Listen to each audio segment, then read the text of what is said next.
Xin chào tất cả mọi người đến với video của mình. Thì hôm nay sẽ là một cái hành trình đi Vân Nam Trung Quốc 6 ngày 5 đêm.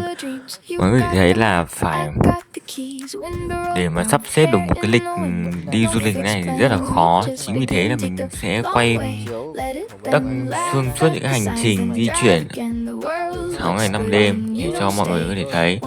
Mời các bạn cùng đón xem. Và mình đã ra sân bay rất là sớm, và khoảng 1-2 giờ thì đã ở sảnh chờ. Tuy nhiên là chuyến bay của mình đã bị delay khoảng 1 tiếng, dự kiến là bay vào lúc 15 giờ 45 nhưng đã bị delay một tiếng cho đến 1 giờ 45 mới bắt đầu khởi hành.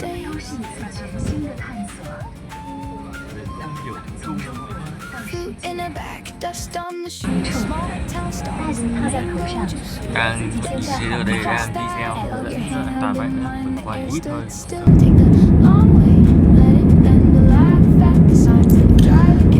Sau 2 giờ chờ đợi tại sân bay thì mình đã chính thức bước vào hành trình du lịch Vân Nam Trung Quốc 6 ngày 5 đêm qua các điểm như là Côn Minh, Sa La, Gia và Đại Lý.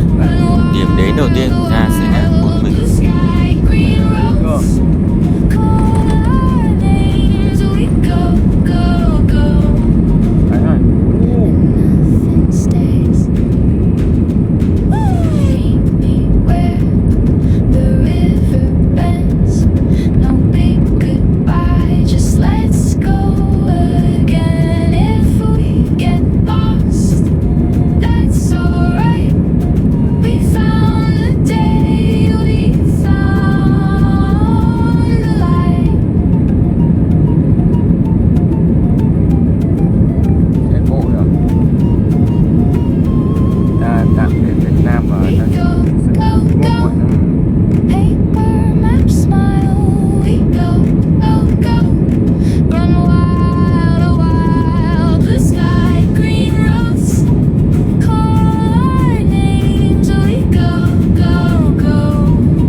Sau khoảng 1 giờ 30 phút thì chúng mình đã đến với thành phố Côn Minh. Đây là sân bay quốc tế Trường Thủy Côn Minh rất hiện đại. Và ở đây các bạn có thể thấy là nó có đặt mô hình bộ xương khủng long. Luôn kết hợp vừa. Bạn biết không, tỉnh Vân Nam là nơi tìm thấy nhiều hóa thạch khủng long kỷ Jura. Ở đây có một công viên khủng long rất lớn và nổi tiếng đấy.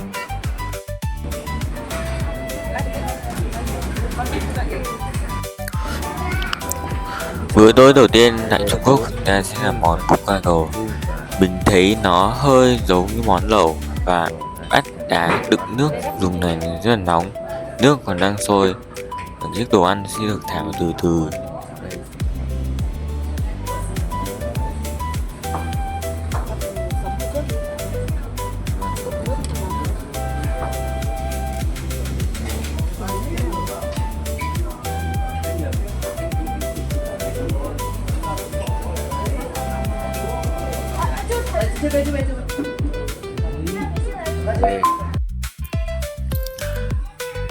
Đây là khách sạn đoàn mình sẽ ngủ qua đêm ở gần sân bay thôi, vì mai đoàn sẽ khởi hành đi Sanya khá sớm.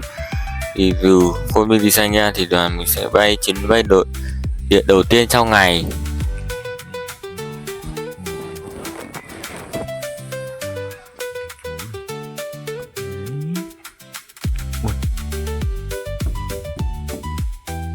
Rất là lạnh.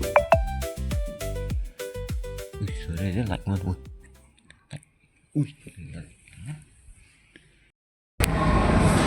Giờ buổi sáng như vậy là đến ngày thứ 2. Thì trong ngày thứ 2 là sẽ là cái hành trình ta sẽ đi chuyển tiếp tục hành trình đi và như các bạn thấy chúng ta đang ở sân bay này, bạn thấy chưa? Đấy, đang bây giờ là ở đây để Bây giờ sẽ cho bạn xem chuyến đi của tôi là cái nào. Đây 5 chúng ta sẽ bay về chuyến đi đầu tiên luôn.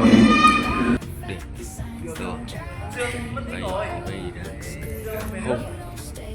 Từ Côn Minh đến Sanya sẽ mất khoảng hơn 1 giờ bay. Sanya hay được gọi là Tiểu Tây Đạn. Các bạn biết không, nơi này trước đây có tên gọi là Trung Điện vì phong cảnh ở đây rất giống với vùng đất Sanya huyền bí trong tiểu thuyết Lost Horizon. Thân trời đã mất của nhà văn Anh James Hilton nên đã được đổi tên là Sanya vào năm 2001. Theo ngôn ngữ của người Tây Tạng, Sanya có nghĩa là địa điểm của vận mệnh và sự may mắn. Kết thúc hành trình trình bay thì bây giờ chúng tôi lại di chuyển đến đây, đang thuốc. Điểm rất hay ở trên cái dòng xe này thì nó cánh giá còn xịn hơn cả và nó ở đây thì nó có tích hợp sẵn kèm sẵn cho mình cả một dây sạc. Cái cổng sạc nó có một cổng Type C và một USB.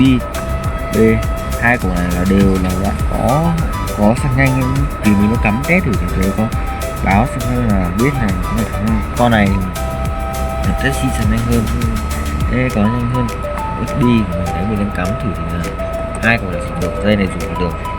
Đó. Mỗi hai ghế ngồi sang trọng luôn, nhìn rất là xịn. Cho các bạn xem nội thất. Đây có đèn và chung là nhìn rất là hiện đại so với Côn Minh.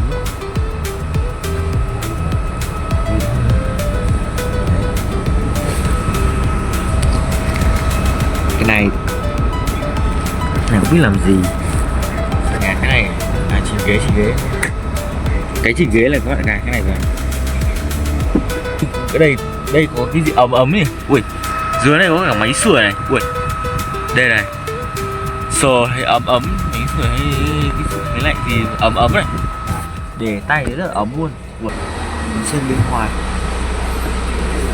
Cho anh xem bên ngoài này. Đấy, chỗ này nó hơi mưa vậy.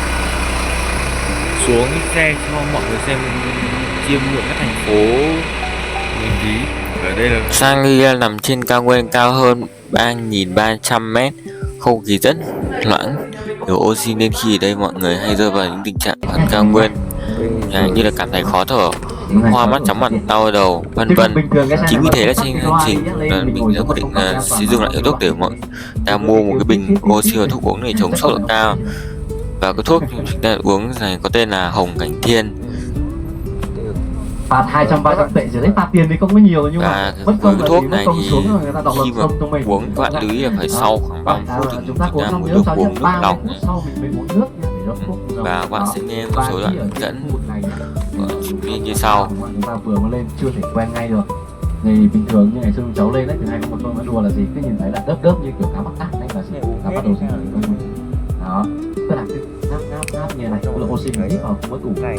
Đó, cho nên là gì là gọi là công nguyên. Mà nếu công nguyên nhẹ thì đau đầu cháu vào, nặng thì có thể là có trường hợp cháu xin phép nói không phải là để soạn nhé, mà cháu xin chia sẻ một chút là gì, có trường hợp là gì ở trong phòng tự nhiên là bất tỉnh, đấy, ngã bất tỉnh trong làm gì đập đầu vào cái tắp lô rửa mặt ấy, phải đưa đi cấp cứu. Cho nên tốt nhất là nên cẩn thận để phòng sức khỏe của chúng ta nhé. Đó, còn tối nay về khách sạn, chút nữa về khách sạn, chưa xong về khách sạn thì cháu cứ nhờ nhà mình một chút. Hôm nay mình ở đây có một đêm thôi, nếu như có thể hạn chế tắm rửa. Đó, thứ hai nữa giúp cháu là gì ạ, trong các cảnh điểm tham quan ở đây chúng ta đi nhẹ, nói khẽ, cười duyên, cố gắng hạn chế vận động mạnh. Mình nhớ, cố gắng hạn chế vận động mạnh. Ở trong cái phòng khách sạn của chúng ta nó sẽ để sẵn cái máy sưởi, nhưng giúp cháu một chút là chúng ta có thể mở hé cửa sổ một chút để cho không khí lưu thông khi mà chúng ta về nhận phòng nhé. Còn cũng hạn chế cái việc mình cúi mặt xuống xong ngẩng mặt lên như thế này hoặc đứng lên ngồi xuống rất là gấp, cũng cố gắng hạn chế cái việc đó. Ở trên này thì giúp cháu một ngày thôi, ngày hôm nay thôi, mai mình về ra chúng ta phải quay trở mình dần rồi. Đó, ở trên này có một vài cái lưu ý để đảm bảo sức khỏe cho chúng ta. của mình nhá. Và địa điểm tham quan của chúng ta đó chính là thành cổ Đốc Cát Tông. Từ đây về Đốc Cát Tông khoảng tầm 10 phút nữa, khoảng tầm 10 phút nữa chúng ta sẽ tiến vào cổng Đông Môn của thành cổ Đốc Cát Tông. Thì cháu xin phép mời quý đoàn. Cái điểm đầu tiên tham quan của chúng ta sẽ là một hành cổ Đốc Cát Tông. Hành cổ này lâu lắm rồi nên trên 1.300 năm, và đây là nơi ở của người Tạ.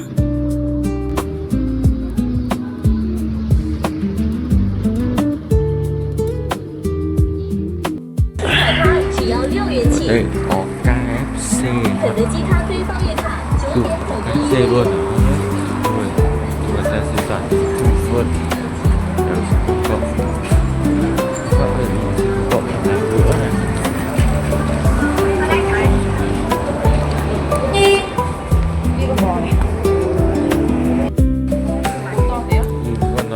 Đấy, đẹp chưa đấy. Thị trường đây là con bò giác, loài bò Tây Tạng. Loại bò này có lông xù dài để có thể chịu đựng lại khi có đến thậm chí là âm 40 độ C, tại vì nó sinh sống ở độ cao trên 3.000 mét.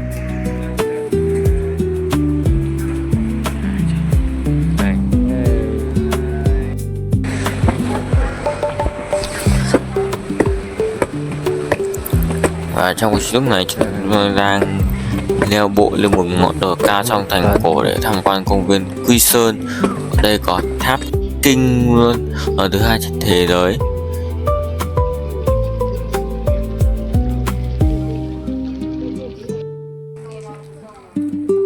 Tới thì đây chính là tấn này.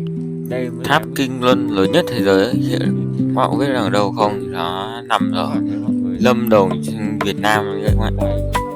Quay về chứ quay ơi.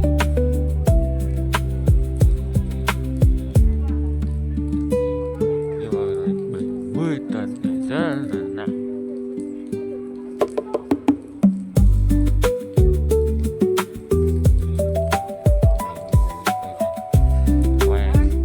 Tôi sẽ quay cho mọi người nhìn thấy. Chứ là phải nhiều người mới quay nổi, chứ một người thả không quay nổi rồi vì nó rất là nặng. Mình cố lên. Quay một vòng ở nhà nhá, nhiều thì 3 vòng.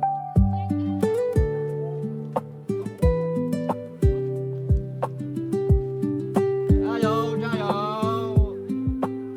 Nhà mình nhìn em nào, em nhìn đây.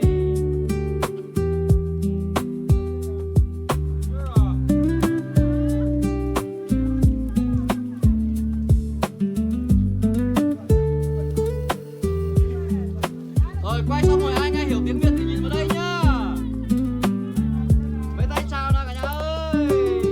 Đây là quá trình kéo quay được Kinh Luân, và Kinh Luân này rất là nặng thì phải khoảng hơn 20 người mới quay được nổi, tại vì nó nặng 70 tấn mà. Và trong cái văn hóa Tạng, Kinh Luân chứa đựng hàng triệu lời kinh chú bên trong. Mỗi vòng xoay theo chiều kim đồng hồ tương ứng với việc đọc hàng triệu bài kinh. Người ta cho rằng khi Kinh Luân chuyển động sẽ mang lại sự may mắn cho người xoay cũng như vạn vật xung quanh.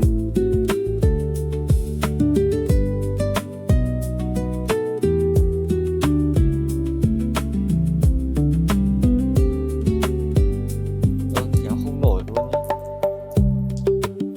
Nhìn nhìn thành phố này. Wow. Bạn nhìn bao nhiêu thành phố. Ôi. Thấy được đẹp chưa? Đấy. Sao? Đẹp đúng không? Cho các bạn chiêm ngưỡng thành phố này luôn.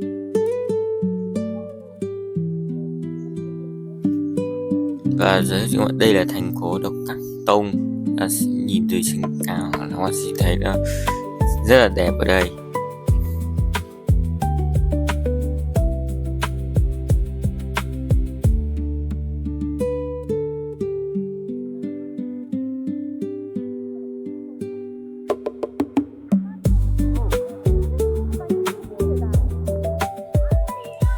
Cho xem đây thành phố.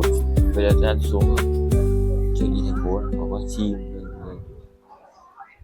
rất là con chim. Biệt nhất là có con chim trên cao kia đấy, bạn thấy đấy, con chim lơ lửng trên mái nhà. Thấy chưa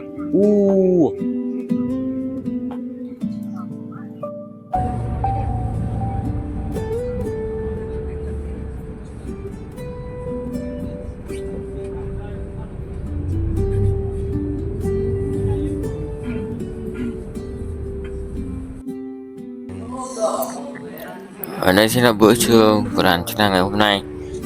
Và lưu ý một chút về việc ăn uống, đó là ở đây thì các món sẽ theo dạng kiểu người Hoa ăn xì dầu và sẽ không có ăn nước mắm như ở Việt Nam.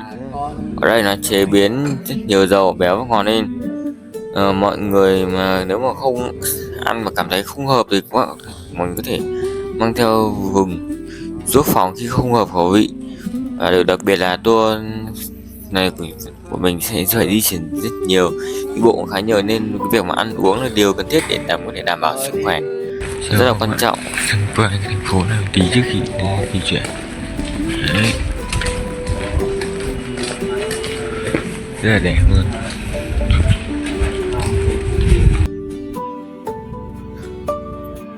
Ở đây sẽ là khách sạn mà đoàn mình đang sẽ ở lại một đêm. Khách sạn ngày nay trong thành cổ có kiến trúc cổ xưa rất đẹp. Bạn chiêm xin vào đây là khách sạn. Nhìn lan can đẹp, thiết kế gỗ cũng ok. Đây là có 3 massage, 4 massage đây. Đây 4 massage đây. Mình có thể ngồi để chill.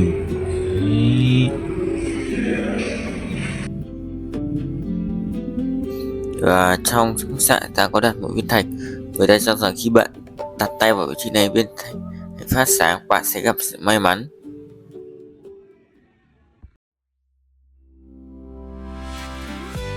Và buổi chiều ta thì đoàn mình sẽ đi tham quan tại tu viện Tùng Tán Lâm.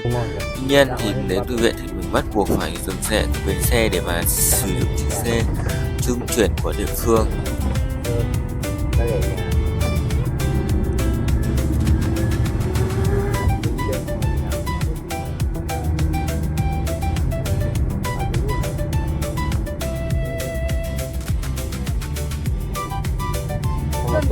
Mình ăn tối không đi về à? Đấy, ăn tối ngay ngay ở đây luôn. Trong quá trình di chuyển thì mình sẽ nói một chút là tu viện Tùng Tán Lâm là tu viện Phật giáo Tây Tạng lớn nhất tại vùng Vân Nam, nằm trên một ngọn đồi cao tại Sanurai.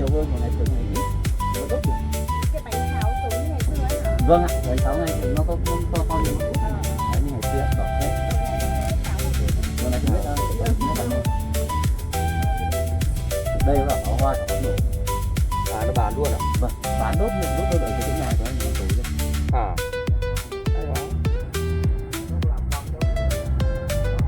Đây là cái máy xe cũ này. Đấy, đây là máy xe cũ này. Đẹp nhỉ? Dạ, đây là cuối thu của họ đấy. Đây toàn bộ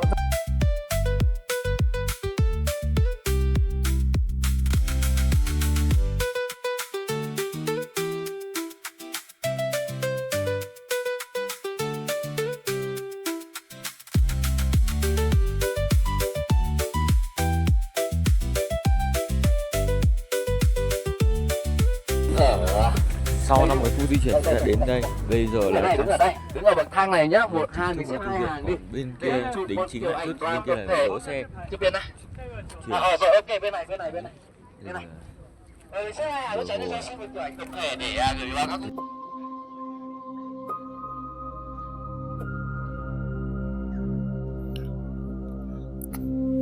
Nếu một chút một lần nữa, đó là Sangha nằm trên độ cao hơn 3.000 m so với mực nước biển. Và các điểm tham quan lại nằm trên các ngọn đồi cao. Không khí loãng, thiếu oxy nên việc di chuyển làm chúng ta mất khá nhiều sức. Vậy mà đây là lý do tại sao chúng ta thường lên đến đây rồi. yêu cầu mọi người là uống nhiều nước và chúng ta chỉ nên vận động nhẹ nhàng mà thôi. Mình bục dài thì vẫn xác định được năng lượng nó sẽ bị giảm xuống khi mỗi lần đi đây.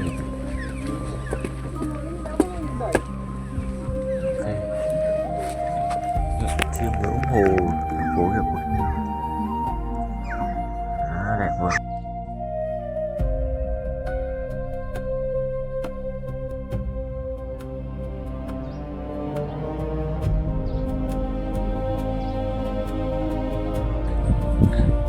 Đây là một thư viện. Ở trong thư viện thì cũng có rất nhiều pho tượng Phật rất lớn, những bức tranh rực rỡ, trần cát, sành tô được tô vẽ, các cầu kỳ rất đẹp. Tuy nhiên vì bên trong những cái Phật tượng trong chùa nào đó thì nó có biển báo là ta không được quay phim chụp ảnh, chính vì thế mình không thể quay được nhưng bên trong nó như thế nào. Nên có gì được các bạn, có gì mà các bạn đến thì các bạn có thể xem trực tiếp này, ở đây rất là đẹp.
Được như hàng giờ đang đi được như hàng cho lúc này tôi Đấy các bác ơi, còn nước nhé, còn nước nhé.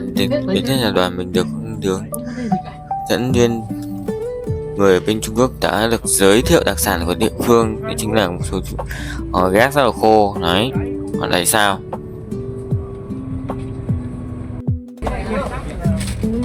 món ăn tiếp theo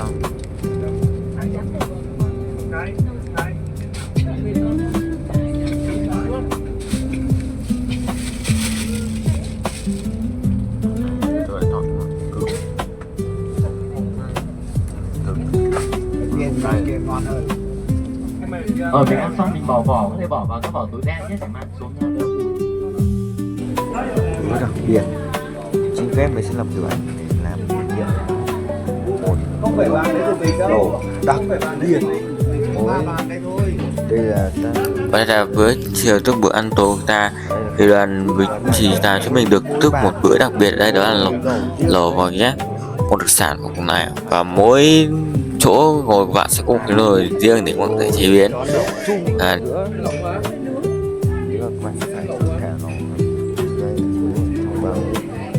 Nhỏ này nó giống cái lẩu lẩu bên Việt mình đã được ăn kiểu mỗi bát chả biết nhiều không cái bò cay mềm. Bây giờ mình sẽ để được trước cho nó sẽ ký để công đoạn đồ ăn vào nhé. Đây nhá, trong cái bát này, trong cái túi này, bát nhá. Không, lúc đầu mình tưởng là trong này là cồn. Ra đây bát này để bên trong, dịch bên trong. Cái này chắc là không biết. Chắc là tôi sẽ phải dịch bê sờ dưới này sao không? Sờ ra mình lửa nó vẫn ký vào trong đây, nó sẽ đẩy bên trong.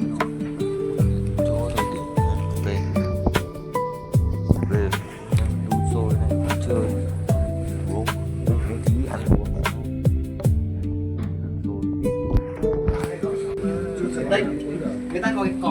điện này. Đây, mình bỏ ra cái kẹp này mình bỏ đây.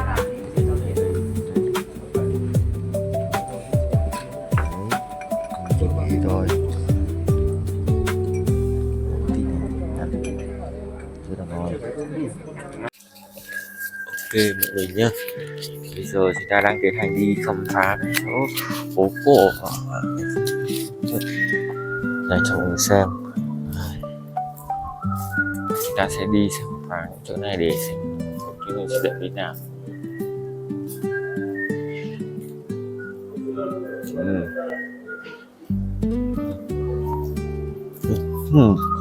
Đang nghỉ.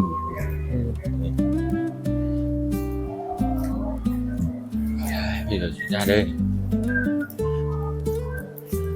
thải đi lên. Sáng mai sẽ đi số để có thể đi.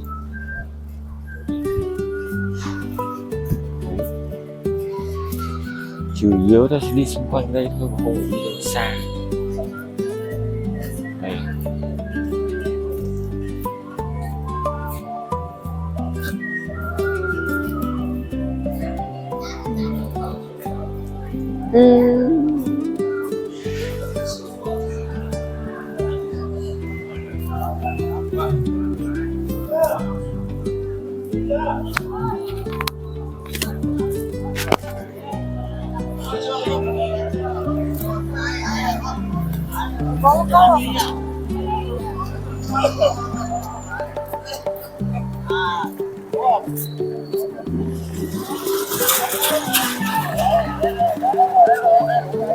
Đây của ta đây rất là đây chính là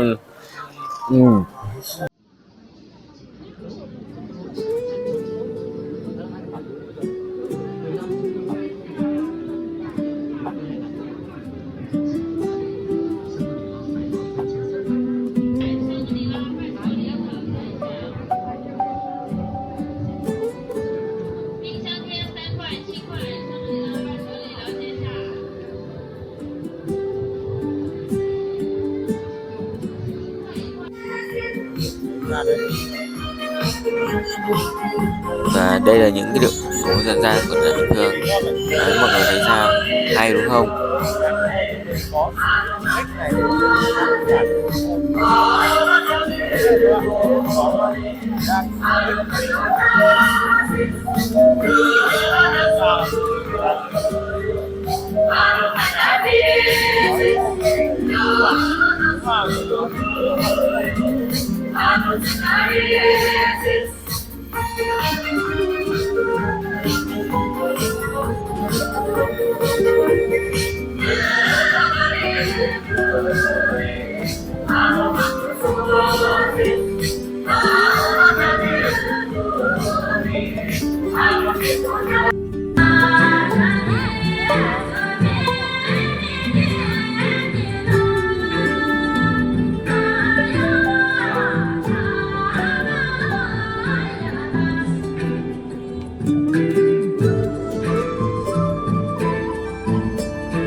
Sau khi kết thúc hành trình dạo một vòng phố cổ thì chúng ta sẽ trở về khách sạn nghỉ ngơi để chuẩn bị cho ngày trình ngày hôm sau, khám phá các điểm du lịch mới.